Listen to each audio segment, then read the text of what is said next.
విద్యపై పెట్టే పెట్టుబడి భవిష్యత్ తరాల అభివృద్ధికి పెట్టే పెట్టుబడి అని మాజీ మంత్రి సిద్దిపేట ఎమ్మెల్యే హరీష్ రావు అన్నారు.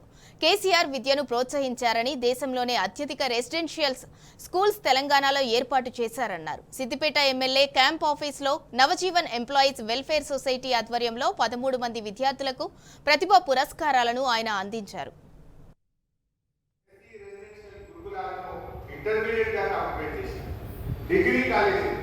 రాష్ట్రంలో 50 గురుకుల డిగ్రీ కాలేజీలు కూడా ప్రారంభించి పిల్లలకు చదువు మధ్యలో ఆపకుండా ప్రయత్నం చేసిండ్రు మన కేసీఆర్ గారు.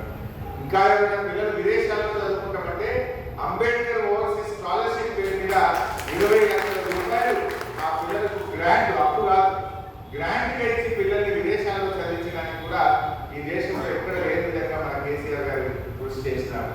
ఇంకా